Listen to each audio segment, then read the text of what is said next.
जय हिंद मेरे प्यारे बच्चों, कैसे हैं आप लोग। मैं हूं आपका केमिस्ट्री मेंटर कुणाल वर्मा यानी कि केवी सर फ्रॉम काशी। आज का हमारा टॉपिक है डायपोल मोमेंट यानी कि म्यू। ठीक है, म्यू से इसको डिनोट करते हैं। क्या होता है डायपोल मोमेंट, आइए समझने का प्रयास करते हैं। अगर if a bond is between different atom then that bond will be polar, that is it has dipole moment। ठीक है, इसी डायपोल किसी एक बॉन्ड के डायपोल मोमेंट को हम लोग बॉन्ड मोमेंट भी बोलते हैं। ठीक है ना, बॉन्ड मोमेंट भी कह सकते हैं, कोई दिक्कत नहीं है असल में। ठीक है ना, bond moment due to electronegativity difference. ठीक, अगर जैसे कि मान लो ये एग्जांपल हम लेते हैं HCl। ठीक, अगर दो डिफरेंट एटम्स के बीच में एक कोई बॉन्ड है, ठीक है ना, आसपास इस क्लोरीन के साथ और क्या जुड़ा है अभी हमें उससे कोई मतलब नहीं है, बस यहाँ पे हम इस बॉन्ड को कंसंट्रेट कर रहे हैं, H और Cl के बीच का बॉन्ड। हमें पता है कि हाइड्रोजन का इलेक्ट्रोनेगेटिविटी कम है, क्लोरीन का इलेक्ट्रोनेगेटिविटी ज़्यादा है। इसके वजह से ये जो इलेक्ट्रॉन पेयर है ये तो क्लोरीन की तरफ शिफ्टेड रहेगा। ठीक है, जिसके वजह से क्लोरीन पे पार्शियल नेगेटिव चार्ज आएगा और हाइड्रोजन पे पार्शियल पॉजिटिव। आप लोग डायपोल मोमेंट का डेफिनेशन पढ़ते हैं, फिजिक्स में पढ़ते हैं, अगर नहीं पढ़ा होगा तो अभी पढ़ेंगे आप लोग। When equal and opposite charges are separated by finite distance, मतलब इक्वल और अपोजिट चार्ज के बीच में अगर मतलब कुछ दूरी पे इक्वल एंड अपोजिट चार्जेस रखे गए हैं तो वहाँ पे एक डायपोल क्रिएट होता है। यही डायपोल है। डाई मतलब इक्वल एंड अपोजिट चार्जेस, ठीक है ना, डाईपोल पोल, ठीक है ना, प्लस इधर माइनस इधर। अब देखो ये जो इसके वजह से है क्या, H और Cl यहाँ पे डायपोल मोमेंट की वजह से इस पे देखो पॉजिटिव, इस पे नेगेटिव, भले कंप्लीट पॉजिटिव कंप्लीट नेगेटिव नहीं आ रहा है, लेकिन इस बॉन्ड में आयनिक करेक्टर आ जा रहा है। क्या आ जा रहा है? आयनिक करेक्टर। भाई आयनिक करेक्टर अगर हम बोलें जैसे NaCl, यहाँ पे हम इस पे कंप्लीट पॉजिटिव कंप्लीट नेगेटिव बनाएंगे, क्योंकि ये जो बॉन्ड बना है NaCl के बीच में ये कंप्लीट ट्रांसफर ऑफ इलेक्ट्रॉन से बना है। सोडियम अपना कंप्लीट इलेक्ट्रॉन दे देता है क्लोरीन को, तो क्लोरीन पे नेगेटिव और सोडियम पे कंप्लीट पॉजिटिव चार्ज। यहाँ पे ये शेयरिंग हो रहा है, लेकिन फिर भी काफ़ी हद तक ये क्लोरीन की तरफ ज़्यादा शिफ्टेड है। इस वजह से क्लोरीन पे पार्शियल नेगेटिव आएगा और हाइड्रोजन पे पार्शियल पॉजिटिव। पार्शियल पॉजिटिव मतलब कमी का एहसास, पार्शियल नेगेटिव मतलब अधिकता का एहसास। यहाँ पे एहसास नहीं हो रहा है, ये कंप्लीटली अधिक हो गया है क्लोरीन के पास इलेक्ट्रॉन लेके, ठीक है, और सोडियम इलेक्ट्रॉन लूज करके कंप्लीटली इलेक्ट्रॉन की कमी से जूझ रहा है। ठीक है, तो ये बात हो गई, ये बात समझ में आ रही है। तो यहाँ पर देखो H और Cl यानी इसके दोनों के बीच में इलेक्ट्रोनेगेटिविटी का डिफरेंस है। तो अगर डिफरेंस है तो इस अलग अलग बॉन्ड, इस अलग अलग एटम पे क्या आएगा? पार्शियल पॉजिटिव और पार्शियल नेगेटिव। ठीक है, और किसी भी मतलब बॉन्ड में दोनों एटम पे अगर प्लस और माइनस चार्ज आ गया तो वहाँ पे डायपोल होगा, यानी कि इसका mu not equals to zero, non zero. इसको हम लोग बोलेंगे पोलर कोवेलेंट बॉन्ड। सीधी सी बात है, अगर कोई ऐसा बॉन्ड है, ठीक है, इस पे पार्शियल पॉजिटिव इस पे पार्शियल नेगेटिव आ गया तो ये क्या कहलाएगा? पोलर कोवेलेंट बॉन्ड कहलाएगा। बात समझ में आ रही है? ठीक, ये हो गया। यहाँ पे इलेक्ट्रोनेगेटिविटी का डिफरेंस जीरो नहीं है, मतलब दोनों सेम नहीं है। लेकिन अगर दोनों सेम होंगे, जैसे मैं H2 की बात करूँ, H और H, अब इलेक्ट्रॉन पेयर यहाँ पे तो एकदम बीचों बीच होगा। ठीक है, हाइड्रोजन और हाइड्रोजन दोनों के बीच में ना तो इसको ज़्यादा का एहसास होगा, ना तो इसको ज़्यादा का एहसास, ना तो इसको कमी का एहसास, ना तो इसको कमी का एहसास। तो यहाँ पे किसी पर भी ना तो पॉजिटिव बनेगा ना तो नेगेटिव बनेगा। यहाँ पे कोई डाइपोल नहीं बनेगा कि प्लस और माइनस बन जाए। तो यहाँ पे क्या है, क्योंकि हाइड्रोजन हाइड्रोजन दोनों सेम है, अब भाई दोनों सेम है तो इलेक्ट्रोनेगेटिविटी का डिफरेंस भी क्या है? जीरो है। तो इन सब में जो इलेक्ट्रोनेगेटिविटी का डिफरेंस जीरो है तो ये सब क्या कहलाएंगे? ये सब all have non polar covalent bond. बात समझ में आ रही है? Non polar covalent bond. अब देखो ये तो डायटॉमिक मॉलिक्यूल था। डायटॉमिक मतलब दो एटम, दोनों सेम हो सकते हैं, दोनों अलग अलग भी हो सकते हैं। जैसे ऊपर दोनों अलग अलग है, नीचे दोनों सेम है। तो यहाँ पे है क्या? यही एक ही बॉन्ड है ही जिसका पोलैरिटी हमको चेक करना है। यहाँ नीचे भी एक ही बॉन्ड है जिसका पोलैरिटी हमको चेक करना है। तो यहाँ पर अगर ये बॉन्ड पोलर है तो ओवरऑल मॉलिक्यूल पोलर होगा। ओवरऑल मॉलिक्यूल के पास क्या होगा? डायपोल मोमेंट होगा। नीचे वाला क्या देखो, इनका एक ही बॉन्ड है और वो पोलर नहीं है, तो ओवरऑल मॉलिक्यूल क्या हो जाएगा? ये नॉन पोलर हो जाएगा। ठीक है, लेकिन ध्यान से समझो, ध्यान से हमको ये समझना है, इन अ पॉलीएटॉमिक मॉलिक्यूल अगर कई सारे आइटम हैं, जैसे कि मैं मान लो जैसे CO2 हो गया, H2O हो गया, NH3 हो गया, ये पॉलीएटॉमिक है। Polyatomic molecules, if there is more than one polar bond but molecule may or may not be overall polar, it depends upon shape of the molecule. ठीक है, या फिर शेप की बात करें, शेप के ही वजह से हम कई पूरे बॉन्ड का जो भी है, जैसे कि मान लो H2O की हम बात करें, H2O का स्ट्रक्चर कुछ ऐसा होता है। ठीक, ये दोनों बॉन्ड कैसे हैं? पोलर। ये दोनों बॉन्ड कैसे हैं? पोलर हैं। ठीक है, पोलर हैं, और ये मोलिक्यूल भी जो है पोलर है, क्योंकि इसका mu net not equal to 0 है, नॉन जीरो है। लेकिन अगर हम वही बात करें CO2, क्या कार्बन और ऑक्सीजन में इलेक्ट्रोनेगेटिविटी का डिफरेंस है कि नहीं है? जी हाँ, दोनों तरफ है। ये बॉन्ड भी पोलर, ये वाला बॉन्ड भी पोलर, बट ओवरऑल मोलिक्यूल जो है वो क्या है? नॉन पोलर है, क्योंकि इसका रिजल्टेंट डायपोल मोमेंट 0 है। ठीक, इस बॉन्ड का बॉन्ड मोमेंट है, इस बॉन्ड का बॉन्ड मोमेंट है, मतलब दोनों ही बॉन्ड पोलर हैं, दोनों ही बॉन्ड का क्या है? डायपोल मोमेंट है। ओवरऑल डायपोल मोमेंट अगर आएगा कुछ, तभी हम बोलेंगे कि ओवरऑल मॉलिक्यूल क्या है? डायपोल मोमेंट इसमें कुछ है, पोलर मॉलिक्यूल है। इसीलिए देखो वाटर क्या है? वाटर पोलर है। तो हम लोग रफली ऐसे बार बार बोलते हैं ना, water is a polar solvent, polar solvent. Yes, water polar solvent इसीलिए है क्योंकि इसमें दो बॉन्ड हैं और दोनों बॉन्ड पोलर हैं, और रिजल्टेंट जो कुछ आता है इसका डायपोल मोमेंट आता है। ठीक है ना? तो पॉलीएटॉमिक मॉलिक्यूल अगर है, एक से अधिक बॉन्ड है मॉलिक्यूल में और एक से अधिक पोलर सारे बॉन्ड हैं, तो जरूरी ये भी नहीं है कि सारे के सारे क्या होंगे, मतलब बॉन्ड पोलर होने की वजह से ओवरऑल मॉलिक्यूल पोलर हो भी सकता है, नहीं भी हो सकता है। वो डिपेंड करता है कि वो सारे बॉन्ड की डायरेक्शंस कैसी हैं। डायरेक्शन कैसा यानी शेप कैसा है, तो शेप के आधार पे सारे बॉन्ड का बॉन्ड मोमेंट हम लोग निकाल के उसके आधार पे वेक्टर सम करके हम क्या करेंगे? रिजल्टेंट डायपोल मोमेंट या फिर डायपोल मोमेंट नेट निकालेंगे। अब हमने जैसे बात किया रिजल्टेंट, यानी कि ये वेक्टर क्वांटिटी है, डायरेक्शन पे डिपेंड करता है। ठीक है ना? डायरेक्शनली हम लोग ऐड करेंगे वेक्टर की तरह सारे बॉन्ड का बॉन्ड मोमेंट, और ओवरऑल मॉलिक्यूल का क्या निकालेंगे? Dipole moment. लेकिन अगर डायटॉमिक मॉलिक्यूल है तब तो कोई दिक्कत नहीं, उसी एक बॉन्ड को ही चेक करना है। अगर वो पोलर है तो मॉलिक्यूल पूरा पोलर होगा, डायपोल मोमेंट, ठीक है ना, होगा पूरे मॉलिक्यूल का। अगर नहीं है तो डायपोल मोमेंट 0 होगा मॉलिक्यूल का, वो मॉलिक्यूल नॉन पोलर कहलाएगा। ठीक है, चलिए इसको नोट करिए।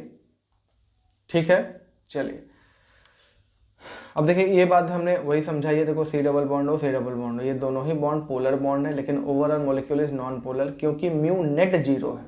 0 इसलिए क्योंकि इसका और इसका इफेक्ट दोनों अपोजिट में आएंगे। ठीक है ना? दोनों का डायरेक्शन अपोजिट होगा। डायरेक्शन क्या होगा डायपोल मोमेंट का, किसी बॉन्ड के बॉन्ड मोमेंट का, वो भी अभी हम लोग सीखेंगे। जैसे H2O है, both bonds are polar and molecule is also polar because mu net not equals to 0। ऊपर रिजल्टेंट डायपोल मोमेंट क्या था? 0 था। लेकिन for a diatomic molecule if a bond is polar, molecule is polar and vice versa. अगर polar bond है तो polar होगा molecule, नहीं है तो नहीं होगा। जैसे ऊपर वाले सारे के सारे क्या, इलेक्ट्रोनेगेटिविटी का डिफरेंस 0 है, एक ही बॉन्ड ही है। एक ही बॉन्ड मतलब कि एक ही तरह का बॉन्ड। ठीक है ना? दो एटम के बीच में, ऑल आर नॉन पोलर, ऊपर वाले। ठीक है ना? और नीचे वाले सारे के सारे क्या हैं? पोलर हैं। ठीक है, जरूरी नहीं कि तगड़े पोलर हैं कि कम पोलर हैं, बट वीकली पोलर हैं, चाहे स्ट्रांगली पोलर हैं, बट पोलर हैं। ठीक है, चलिए इसको नोट कर लीजिए, बहुत सिंपल सा था। अब देखिए, हम लोग अब सीखेंगे dipole moment is a vector quantity. सही बात है, याद रख लेना। Its direction is from positive to negative charge. देखो, फिजिक्स में नेगेटिव से पॉजिटिव चार्ज हम लोग पढ़ते हैं, अब हम उसकी बात नहीं कर रहे हैं। अब पॉजिटिव टू नेगेटिव चार्ज का मतलब, यहाँ पे हम लोग एटम्स की बात कर रहे हैं, तो डायरेक्शन क्या होगा? Less electronegative atom to more electronegative atom, and from central atom to lone pair. इस चीज को ध्यान रखना आप लोग। ठीक है, अभी हम निकालेंगे। ठीक, ये जो दोनों बातें हम बताए हैं ये बहुत ही इंपॉर्टेंट है। ठीक है ना? Less electronegative to more electronegative atom और from central atom to lone pair. ठीक, अब देखो, जो डायपोल मोमेंट होता है इसका फॉर्मूला होता है चार्ज इनटू डिस्टेंस। डिस्टेंस यानी कि वही बॉन्ड लेंथ। ठीक है ना? डिस्टेंस यानी कि bond length. Unit of mu क्या होता है? डेबाई। ठीक है ना? कैपिटल, इस कैपिटल डी लिखा हुआ है, ब्रैकेट के अंदर डी लिखा हुआ है। ठीक है ना? डेबाई। और ये बहुत ही ज़्यादा इंपॉर्टेंट है, मैं बोल रहा हूँ बार बार। ठीक है ना? ये बहुत ज़्यादा इंपॉर्टेंट है। Unit conversion 1 debye equals to 3.335 into 10 के पावर -30 कुलम्ब मीटर। ये भी हम क्वेश्चन करेंगे तो और समझ में आ जाएगा। और ये भी क्या है, देखो ये SI यूनिट ही हमको ज़्यादा इस्तेमाल करना है तो आपको ये इस्तेमाल करना पड़ेगा। और इसी तरह 1 डेबाई इक्वल्स टू 10 के power -18 ESU electrostatic unit centimetre, ये चार्ज का यूनिट होता है। ये CGS में हमको लेके चलना है, ठीक। तो ये तो बात ऐसे ही हो गई, आपको कितना ही समझ में आएगा, जब तक आप क्वेश्चन नहीं करेंगे तो ये समझ में नहीं आने वाला। चलिए, क्वेश्चन तब समझ में आएगा जब हम लोग परसेंटेज आयनिक कैरेक्टर की बात करेंगे। तो परसेंटेज आयनिक कैरेक्टर क्या होता है, एक्चुअल या फिर ऑब्जर्व्ड म्यू। एक्चुअल का मतलब, ऑब्जर्व का मतलब क्या है, अब जैसे किसी चीज़ को हम कुछ देख रहे हैं कि अच्छा हमको ये 100 वैल्यू दिखाई दे रहा है, तो 100 उसका एक्चुअल वैल्यू हुआ ना। तो एक्चुअल या ऑब्जर्व दोनों का मतलब एक होता है। तो एक्चुअल या ऑब्जर्व डायपोल मोमेंट अपॉन में एक्सपेक्टेड डायपोल मोमेंट, ठीक है ना। ये कब की बात है, एज्यूमिंग 100% आयनिक, ठीक। और ये जो चीज़ है, ये जो 100 से मल्टीप्लाई कर देंगे तो परसेंटेज आयनिक कैरेक्टर आ जाएगा। और 100 से मल्टीप्लाई नहीं करते हैं, आपको पता है कि फ्रैक्शन में 100 से मल्टीप्लाई कर देते हैं तो क्या आ जाता है, परसेंटेज आ जाता है।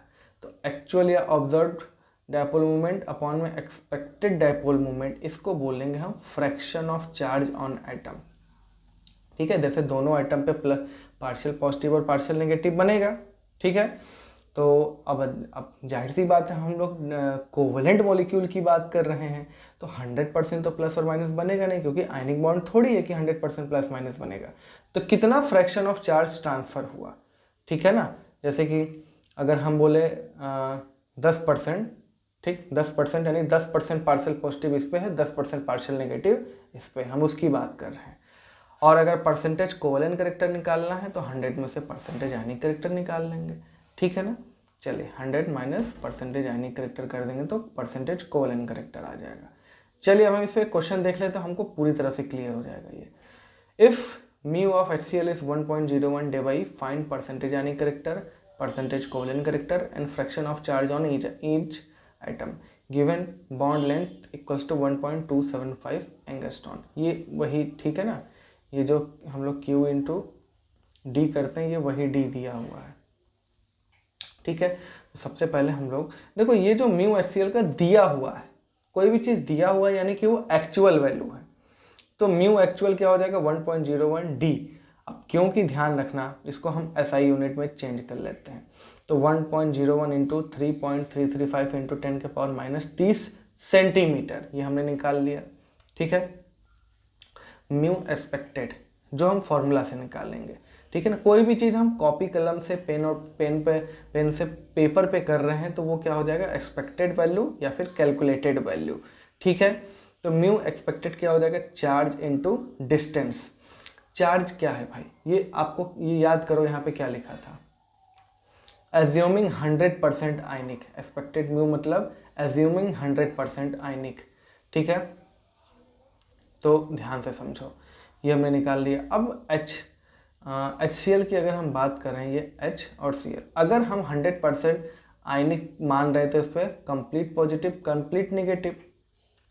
अब ये बात बताओ, चाहे प्लस की बात करो चाहे माइनस की बात करो, ये +1 और -1 ही तो है। चाहे +1 की बात करें चाहे -1 की बात करें, वह चार्ज न्यूमेरिकली इक्वल होता है 1.6 इंटू 10 के पावर -19 कुलम्ब। बात समझ में आ रही है। प्लस चार्ज मतलब उतना चार्ज लूज करके प्लस आ गया, एक इलेक्ट्रॉन लिया है तो उतना नेगेटिव चार्ज आएगा। तो हम यहाँ पे कोई भी न्यूमेरिकल वैल्यू की बात, मतलब हम न्यूमेरिकल वैल्यू की ही बात कर रहे हैं, ठीक है ना, हम उसके साइन की बात नहीं कर रहे हैं। तो कंप्लीट आयनिक अगर हम HCl पे मानेंगे तो +1 H पर और -1 Cl पे, यानी कि किसी एक को लेना है, ध्यान से समझना। Q जो है किसी एक एटम का लेना है, टोटल तो हमेशा 0 होगा, ठीक है, किसी एक एटम पे। तो इस पे H पे +1 Cl पे -1। जैसे कि मान लो अगर वैसे मान लो इसकी वैलेंसी 2 होती और इसकी भी 2 होती, तो ध्यान से समझना, इस पे +2 चार्ज आ जाता, इस पे -2 चार्ज आता। तो Q बराबर क्या हम लोग ले लेते हैं, 2 इंटू 1.6 इंटू 10 पावर -19 कुलम। बात समझ में आ रही है। तो यहाँ पे म्यू एक्सपेक्टेड निकाल दिए, charge 1.6 into 10 power -19 coulomb into उनके बीच का डिस्टेंस 1.275 एंगस्ट्रॉन दिया है तो 1.275 इंटू 10 के पावर माइनस 19 मीटर। ठीक, इसको हम लोग एक साथ देख लें तो 1.6 इंटू 1.275 इंटू 10 के पावर माइनस 29 कूलम मीटर हो जाएगा। अब दोनों का क्या हो गया, यूनिट सेम आ गया, तो ऊपर वाला अपॉन में नीचे वाला कर दोगे तो कितना आ जाएगा 16.5% आयनिक करेक्टर। ठीक है, इंटू 100 और कोलन करेक्टर कितना हो जाएगा 83.5%। तो यहाँ पे क्या समझने को मिला कि इतना आयनिक करेक्टर है, इतना कोलन करेक्टर है, इसका मतलब कोलन करेक्टर ज़्यादा है तो वो कोलन बॉन्ड ही कहलाएगा। ठीक है, फ्रैक्शन ऑफ चार्ज कितना हो गया 0.165, यानी कि अगर ये +1 होता तो यानी कि 100% आयनिक, मतलब कि 100% इलेक्ट्रॉन ट्रांसफ़र हो गया। इलेक्ट्रॉन ट्रांसफ़र कितना हुआ है 0.165 केवल फ्रैक्शन का चार्ज। ठीक है ना, 1 टोटल होता है, फ्रैक्शन टोटल कितना होता है 1, इसमें से इतना जो है चार्ज का ट्रांसफ़र हो गया, शिफ्टिंग हो गई है। अगर ये फ्रैक्शन ऑफ चार्ज 1 आ जाता है, इसका मतलब क्या हो जाता, तो इसका मतलब कि 100% आयनिक बॉन्ड है, 100% क्या हो गया इलेक्ट्रॉन का ट्रांसफ़र हो गया। ठीक है, तो ये बहुत से सिंपल सा क्वेश्चन था, लेकिन ऐसे क्वेश्चन आते हैं तो आपको ध्यान में रखना पड़ेगा। चलिए एक और क्वेश्चन देख लेते हैं। Calculate percentage ionic character of HBr if mu HBr is 0.63 debye, bond length 187.5 picometre. ठीक है, तो फिर से देखो HBr की ही बात कर रहा है, तो इस पर प्लस माइनस, ठीक है ना, एज्यूमिंग कंप्लीट, तो ये से +1 चार्ज आएगा, इसमें -1 चार्ज आएगा, यानी कि Q बराबर तो 1.6 इंटू 10 पावर माइनस 19 कूलम आ गया, इसमें तो कोई दो राय नहीं है। तो म्यू एक्सपेक्टेड कितना हो गया 1.6, यानी कि Q इंटू ये D है, D जो है पिकोमीटर में, तो 10 के पावर माइनस 12 से मल्टीप्लाई कर दिए तो ये मीटर में आ गया, तो इतना हो गया कूलम मीटर।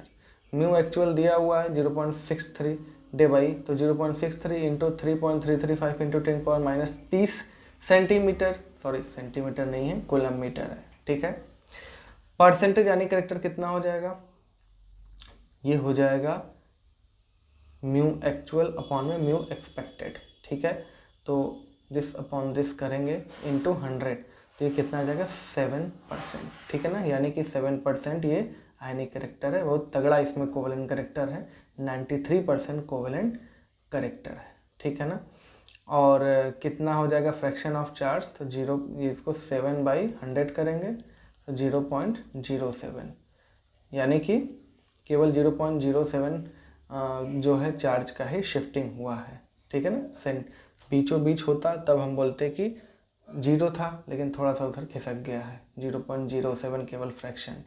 बात समझ में आ रही है। चलिए अब हम लोग इसमें कंपैरिजन की बात करते हैं। डायपोल मोमेंट ऑफ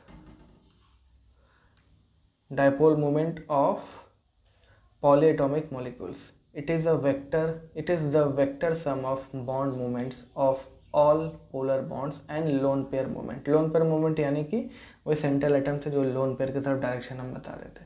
देखो आप लोग वेक्टर, जैसे कि क्योंकि ये वेक्टर है, अब जैसे कोई वेक्टर है, मान लीजिए ये, मान लो एक वेक्टर है ये और दूसरा वेक्टर यही है, जैसे ये A है ये B है, इसके बीच में एंगल कितना है थीटा, तो इसका और इसका रिजल्टेंट कितना हो जाएगा A² plus B² plus 2AB, इनके बीच का एंगल ही cos थीटा √, इसका जो रिजल्टेंट वेक्टर जो आएगा, रिजल्टेंट कितना आएगा A² √ के अंदर A² plus B² plus 2AB cos theta. ध्यान से समझना, अगर किसी दो वेक्टर को जोड़ना है तो उनकी टेल्स आपस में जुड़ी होनी चाहिए, ये टेल। ठीक है, जैसे मान लो कभी ऐसा है और कभी ऐसा है, तो ये नहीं होना चाहिए ऐसा, ध्यान से समझना। आप इसको क्या करेंगे, इसको थोड़ा सा नीचे वाला जो वेक्टर इसको थोड़ा सा आगे खसकाएंगे। ठीक है, जैसे कि ऊपर वाला ऐसे है, इसको थोड़ा सा आगे खसका के ऐसे बना देंगे। अब ये जो थीटा हमको ये चाहिए, ये थीटा नहीं चाहिए, ध्यान से समझना। ठीक है, हमें दो वेक्टर के बीच का एंगल कौन सा लेना है, जब दोनों की आपस में टेल्स मिली हुई हो। अब इसमें देखिए, अगर मॉलिक्यूल सिमेट्रिकल है, अब देखो सिमेट्रिकल का जो डेफिनेशन अभी तक हम लोग पढ़े उसमें से थोड़ा सा वेरिएशन है, आज के लेक्चर में। हल्का सा वेरिएशन तो हम नहीं कहेंगे, थोड़ा सा चीज़ ऐड हो गया। हमने सिमेट्रिकल मॉलिक्यूल उसको बोला था जब सेंट्रल एटम पे सारे टर्मिनल एटम सेम हो और सेंट्रल एटम पे कोई लोन पेयर ना हो। अभी तक हमने ये बताया था। अब मैं इसको थोड़ा सा चेंज कर रहा हूँ या मॉडिफाई कर रहा हूँ। ये सारे मॉलिक्यूल सिमेट्रिकल होते हैं। सिमेट्रिकल मॉलिक्यूल होने के लिए क्या चाहिए? सेंट्रल एटम पे सारे मॉलिक्यूल्स, सारे सेंट्रल एटम पे सारे टर्मिनल एटम्स सेम हो, जो कि पहली वाली बात ही है। दूसरा, सेंट्रल एटम पे भले लोन पेयर हो लेकिन उनका कोई इफेक्ट ना पड़े। बात समझ में आ रही है? या तो लोन पेयर हो ही ना तभी सिमेट्रिकल है, लोन पेयर हो बट उसका कोई भी रिपल्शन का इफेक्ट जो बॉन्ड है और उस पर कुछ नहीं पड़ रहा है, तो भी मॉलिक्यूल को हम लोग सिमेट्रिकल बोलेंगे। ठीक है, चलिए जैसे CO2 देखिए, हम CO2 है, देखो यहाँ पे रिजल्टेंट क्या है। यहाँ पे देखो हमने डायरेक्शन क्या बताया था, less electronegative to more electronegative. तो इस देखो कार्बन और ऑक्सीजन में कार्बन लेस इलेक्ट्रोनेगेटिव है, ऑक्सीजन मोर इलेक्ट्रोनेगेटिव है। तो कार्बन से ऑक्सीजन की तरफ देखो ये डायरेक्शन, इस बॉन्ड का डायपोल मोमेंट या बॉन्ड मोमेंट का ये वेक्टर है। ठीक हो, कार्बन से ऑक्सीजन की तरफ डायरेक्शन है और इसका कार्बन से ऑक्सीजन की तरफ। वैसे तो साफ आपको दिख रहा है कि ये एक दूसरे को कैंसिल कर रहे हैं, बट इन दोनों वेक्टर के टेल्स को अगर हम जोड़ दें तो कितना एंगल मिलेगा? 180 डिग्री। लीनियर है ना, 180। अब जरा तुम म्यू नेट को निकालो तो म्यू नेट कितना आ जाएगा? म्यू, क्योंकि ये दोनों एक ही तरह का बॉन्ड है तो ये म्यू, ये भी म्यू, दोनों वेक्टर म्यू और म्यू वाले हैं। तो ए स्क्वायर प्लस बी स्क्वायर यानी कि mu square plus mu square plus 2 mu square, भाई ए और बी दोनों सेम है तो 2 म्यू स्क्वायर कॉस 180। कॉस 180 जैसे आप रखेंगे ये पूरा का पूरा क्या आ जाएगा? 0 आ जाएगा। आपको थोड़ा बहुत थीटा का वैल्यू भी याद रहना चाहिए। बात समझ में आ रही है? तो ये हो जाएगा, ठीक है ना। कॉस 180 कितना होता है? कॉस 180 होता है -1, तो यहाँ पे म्यू नेट 0 हो जाएगा। ठीक, तो इस वजह से CO2 क्या है? नॉन पोलर है। वैसे तो आपको इस वेक्टर के फॉर्मूला की कोई ज़रूरत यहाँ पे है नहीं, फिर भी आप काम कर सकते हैं। याद है तो थोड़ा बहुत आप एक्सप्लेन करने में मदद ले सकते हैं इसकी। देखो BF3 का कैसा होता है? BF3 का शेप होता है ट्राइगोनल प्लेनर। देखो ये BF ये सब बॉन्ड एक ही तरह से हैं, तो इसका भी bond movement less electronegative boron से मोर इलेक्ट्रोनेगेटिव फ्लोरीन। तो देखो यहाँ ये डायरेक्शन, ये डायरेक्शन, ये डायरेक्शन, यानी तुमको 3 वेक्टर मिल रहे हैं, एक ये, एक ये, एक ये। सबके बीच में कितना एंगल है? 120 है, तो ये 120 है।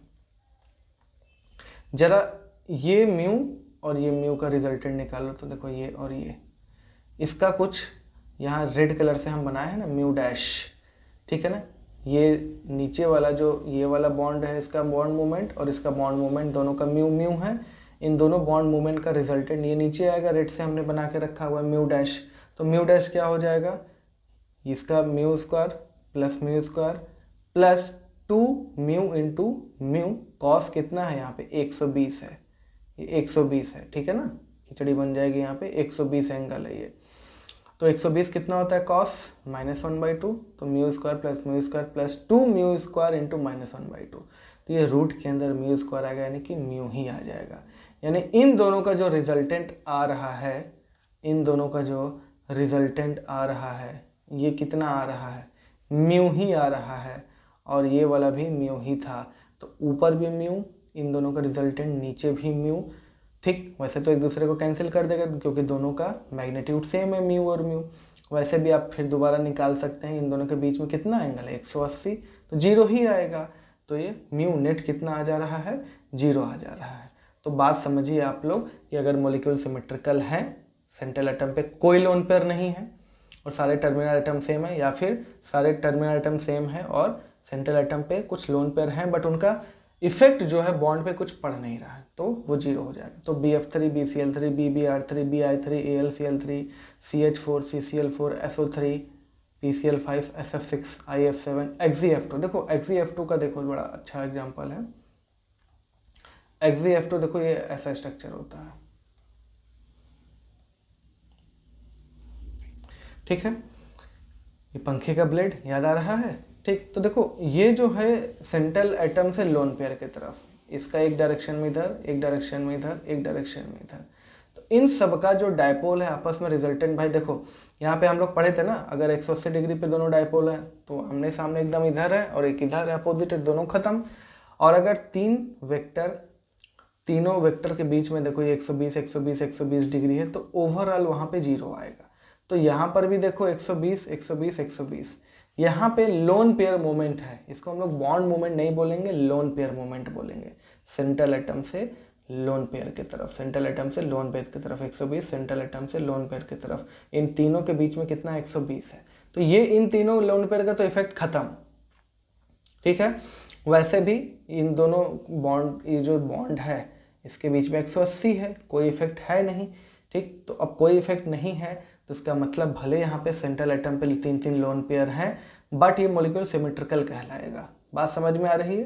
तो यहाँ पे ये इधर म्यू इधर म्यू, क्योंकि ये दोनों का भी बॉन्ड मूवमेंट क्या है, बॉन्ड मूवमेंट जो है सेम है, म्यू और दोनों के बीच में 180, तो इनका भी रिजल्टेंट क्या आ जाएगा, 0 आ जाएगा, ठीक है। XeF4 भी इसी तरह है, देखो XeF4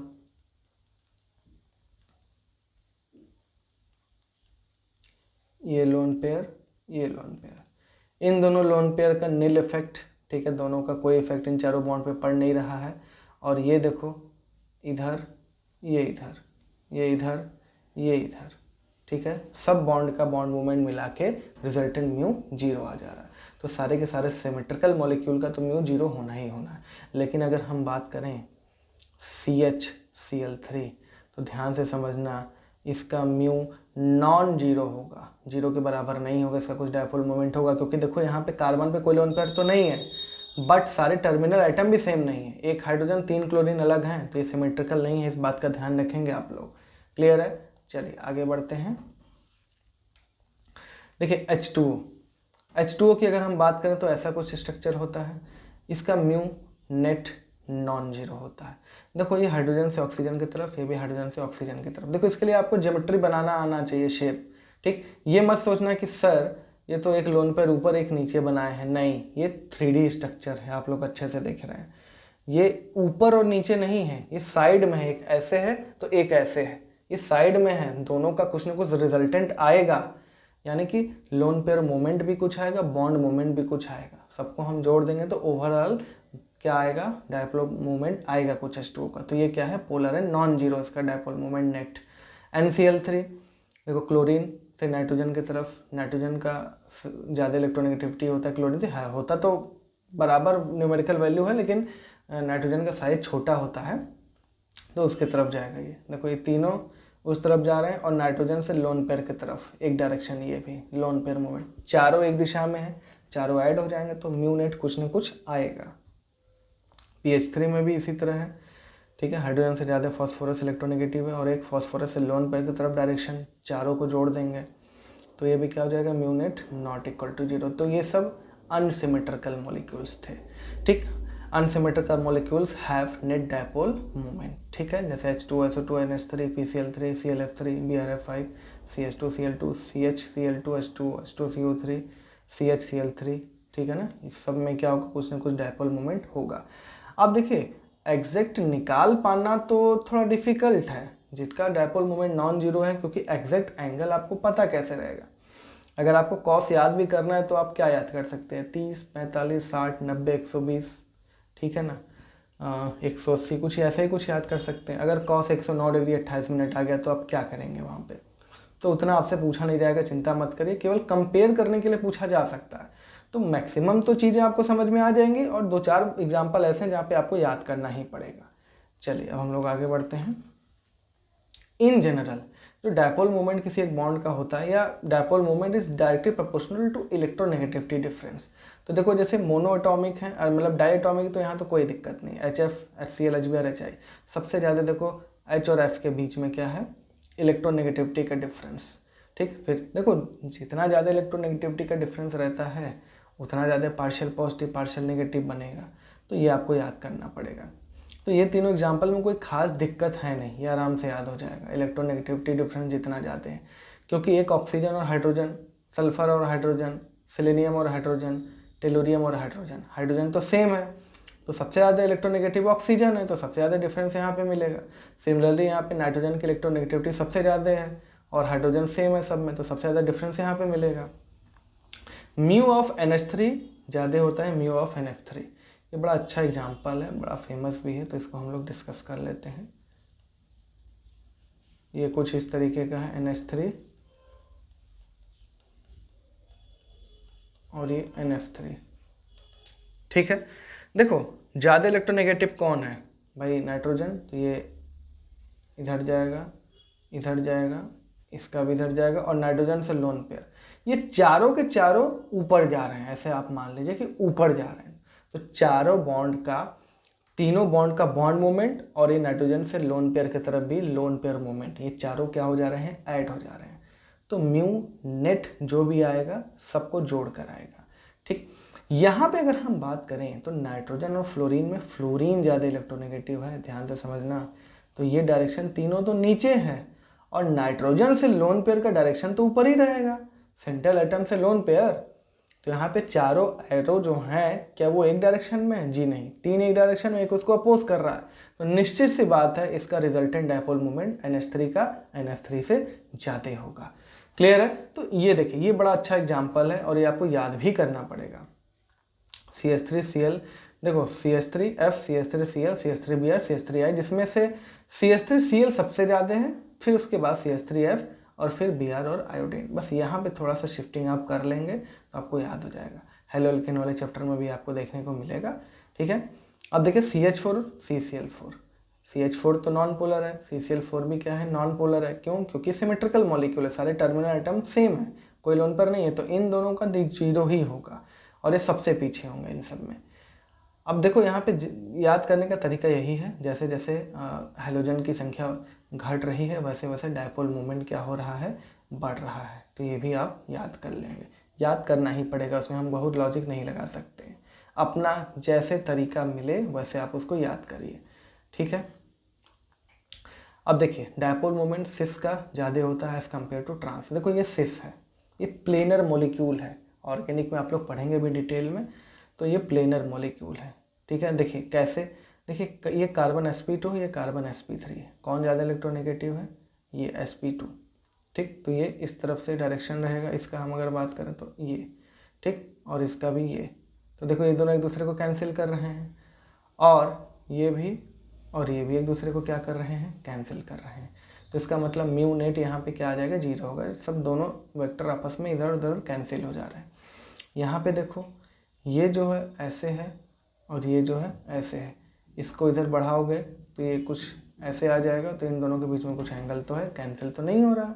सिमिलरली यहाँ पे H और H वाला भी कुछ ना कुछ डायपोल मोमेंट आएगा, तो यहाँ पे म्यू नॉन जीरो, यानी कि सिस वाले का डायपोल मोमेंट ट्रांस से ज़्यादा होता है।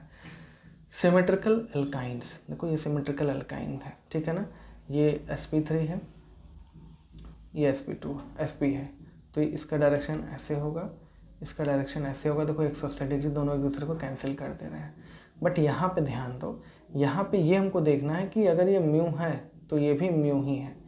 यहाँ पे C के साथ H जुड़ा हुआ है, नो डाउट इसका डायरेक्शन ये है, और ये कार्बन sp3 है, नो डाउट इसका डायरेक्शन ये है। बट ये अगर म्यू है तो ये म्यू डैश है, दोनों का मैग्नीट्यूड बराबर नहीं है कि दोनों एक दूसरे को कैंसिल कर देगा, यानी यहाँ पे कुछ ना कुछ डायपोल मोमेंट है।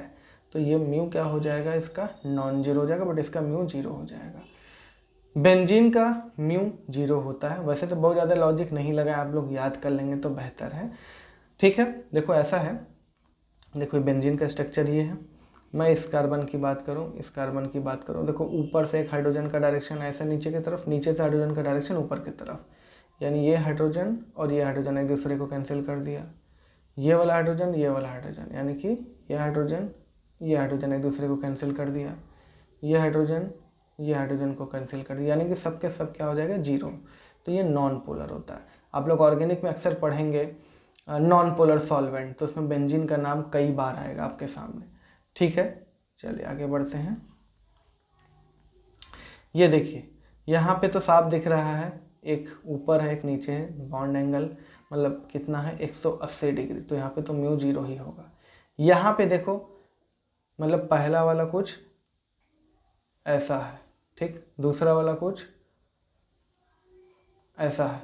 यहाँ पर भी देखे होगे 2 बॉन्ड का निकाल के इसके बराबर आ जाएगा रिजल्टेंट, वो दोनों एक दूसरे को कैंसिल कर देंगे। तो एंगल अगर 120 डिग्री है और 3 वेक्टर हैं तो उनका रिजल्टेंट 0 ही आएगा। तो म्यू यहाँ पर भी 0, म्यू यहाँ पर भी 0। अब देखो एक बड़ा अच्छा सवाल आता है कि अगर डायपोल मोमेंट क्लोरोबेंजीन का x है then determine dipole moment of ये A और ये B। देखो इसमें तो कोई दिक्कत नहीं है, ये ऊपर और ये नीचे खत्म, बचा केवल एक क्लोरोबेंजीन यानी कि यही बचा, तो x ही हो जाएगा आंसर पहले वाले का, ठीक है। इसका इफेक्ट तो खत्म हो गया, बचा केवल ये और ये क्लोरोबेंजीन ही बचा, तो ये x ही हो जाएगा। अब यहाँ पे क्या करना है, यहाँ पे बहुत से बच्चे गलती क्या करते हैं, जैसा यहाँ पे हम किए ना वैसे ही गलती करते हैं कि सर इसको ख़त्म कर दीजिए इन दोनों को, और इन दोनों के बीच में देखिए 120 डिग्री है, आप हम फार्मूला रिजल्टेंट लगा के निकाल लेते हैं, कुछ ना कुछ आएगा। लेकिन ये गलती मत करना। क्यों नहीं करना है कि देखो ये जो 3 क्लोरीन है, ये और ये, इसका रिजल्टेंट कितना होता है, 0 होता है, ठीक है ना। ये गलती मत करना, इसका रिजल्टेंट क्या होता है, 0। देखो जरूरी नहीं हम जो बोल रहे हैं कि जैसे हो सकता है आंसर आपका आ जाए सेम, ठीक है, आंसर में भी आपका आ जाए, लेकिन कभी कभी क्या होता है वो तुक्का ही की हम बात करते हैं कि किस्मत अच्छी थी तो आ गया। लेकिन आप काम वही करिए जो परफेक्ट है। जैसे ये तीनों का क्या हो जाएगा, 0 हो जाएगा, फिर बचा केवल एक क्लोरीन, तो यानी कि इसका भी क्या हो जाएगा, एक्स क्लोरोबेंजीन ही बचा, क्योंकि ये तीनों 120 पे, ठीक है। चलिए नेक्स्ट, कंपेयर डायपोल मोमेंट। देखो यहाँ पे कंपेयर करना है, ये देखो ये सीधी सी बात है, ये कितना है थीटा 60, ये कितना है 120, ये कितना है 180, ठीक है। कितना एंगल है 180। तो हमको पता है कॉस जैसे जैसे थीटा बढ़ेगा वैसे वैसे वैल्यू कम होता जाता है, यानी कि जो डायपोल मोमेंट होगा that will be inversely proportional to theta. ये बात समझ में आ रही है। तो सबसे ज़्यादा डायपोल मोमेंट इसका, ऑर्थो वाले का, फिर मेटा वाले का, फिर पैरा डाइक्लोरोबेंजीन का सबसे कम, ठीक। अब देखो ये यहाँ पे ये चीज़ मत अप्लाई कर देना, यहाँ पे ये चीज़ अप्लाई इसलिए नहीं करना है। देखो हम लोग मतलब याद कर लिए कि ऑर्थो का सबसे ज़्यादा है, फिर मेटा का, फिर पैरा, बट क्या हमेशा ये काम करेगा, ये तब काम करेगा जब दोनों ग्रुप सेम हो, ठीक है। ये दोनों यहाँ पे क्लोरीन, यहाँ पर भी क्लोरीन, यहाँ क्लोरीन क्लोरीन क्लोरीन क्लोरीन दोनों सेम है। यहाँ पे देखो बी वाले में एक CH3 एक NO2 है, तो यहाँ पे दोनों काम एक साथ, मतलब वही काम मत कर देना। ध्यान देना कैसे, जैसे देखो मैं पहला एग्जांपल लेता हूँ, ये CH3 है, ये NO2 है। अब ये ध्यान रखो कार्बन ये sp3 ये sp2, नो डाउट इसका तो डायरेक्शन ये है, ठीक है। दूसरे कलर से कर देते हैं, इसका डायरेक्शन तो कोई दिक्कत नहीं है, लेस इलेक्ट्रोनेगेटिव से मोर इलेक्ट्रोनेगेटिव, बट ये जो है कार्बन है, चाहे कार्बन जैसा भी हो, मैक्सिमम केसेस में तो भाई नाइट्रोजन जो होता है वो ज़्यादा इलेक्ट्रोनेगेटिव है, तो ये NO2, ठीक है। ये NO2 जो है नाइट्रोजन का इलेक्ट्रोनेगेटिविटी ज़्यादा है, तो ये कुछ इस तरह से इसका बॉन्ड मूवमेंट का डायरेक्शन होगा। अब इन दोनों को अगर हम इसको नीचे लाएं, इसको सरका के इसके नीचे लेके आओ, यानी कि ये वाला तो ऐसे ही है, इसको सरका के ऐसे नीचे लेके आओ, ठीक है। ये एंगल कितना है, ये एंगल कितना है, ये एंगल है 120, ध्यान से समझना, ठीक। और हम इसकी बात करें दूसरे वाले की, तो ध्यान से देखो ये एंगल, ठीक है। इसको ज़रा खिसका के नीचे लेके आओ, तो ये कुछ ऐसा आएगा, ये कितना आ जाएगा 60 डिग्री, ठीक है। इस एरो को हम ऐसे करके नीचे लाए हैं और यहाँ पे जोड़ दिए हैं, ठीक है। इन दोनों के बीच में 60 एंगल आ गया।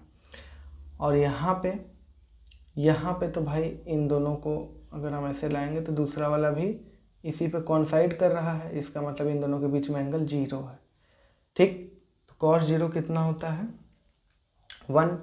तो यहाँ पे ध्यान से समझो, थीटा 120, थीटा 60 और थीटा 0, तो थीटा कम होता जाएगा तो सबसे ज़्यादा डायपोल मोमेंट होता जाएगा। ये बात तो सही है, लेकिन ये थीटा लेना कैसे है। अब हमेशा नहीं कि अरे सर यहाँ पे तो भी 60 है, ये 120 है, ये 180 ना, डायरेक्शन अच्छे से देखो कि इलेक्ट्रोनेगेटिविटी कहाँ से कहाँ है, किसका कम है किसका ज़्यादा है, ठीक है, तो ये बहुत इंपॉर्टेंट था। चलिए लास्ट में देख लेते हैं। अब देखो ये हाइड्रोक्विनोन है। यहाँ पे कुछ लोग सोचेंगे कि सर ऐसे कर दीजिए, ऐसे कर दीजिए, म्यू बराबर 0 हो जाएगा, लेकिन नहीं, ये ऑक्सीजन पे भी एक हाइड्रोजन लगा हुआ है और आपको पता है ये 3D में ये V शेप का होता है, तो रिजल्टेंट म्यू यहाँ पर 0 नहीं होगा। ध्यान से समझिए, रिजल्टेंट यहाँ पे 0 नहीं होगा, ठीक है, रिजल्टेंट यहाँ पे 0 नहीं होगा, इसका कुछ वेक्टर सम आएगा। तो यहाँ पे म्यू नॉट इक्वल्स टू 0, यहाँ पर भी म्यू नॉट इक्वल्स टू 0, जैसे वो OH है ये SH है, यहाँ पर भी देखो म्यू नॉट इक्वल टू 0, अरे म्यू इक्वल्स टू 0, ठीक है, क्योंकि ये कुछ ऐसे हो जाएगा, ऐसे समझ आइए आप लोग, sp2 ये कार्बन दोनों sp3, तो रिजल्टेंट यहाँ पर भी खत्म। ये भी क्या है देखो, यहाँ पर भी क्या है, ये डायरेक्शन कुछ ऐसे जाएगा, क्योंकि भाई ये कार्बन sp है, sp कार्बन है, ये sp2 है, तो ये sp से sp2 सॉरी sp2 से sp और ये sp2 से sp, म्यू नेट क्या हो जाएगा, यहाँ पर भी 0 हो जाएगा। क्लियर है? तो बच्चों आज के लिए इतना ही। ये बहुत ही इंपॉर्टेंट लेक्चर था डायपोल मोमेंट का, आपको इसको बहुत अच्छे से क्लियर करते हुए पढ़ना है। तो मिलते हैं अगले क्लास में, तब तक के लिए जय हिंद।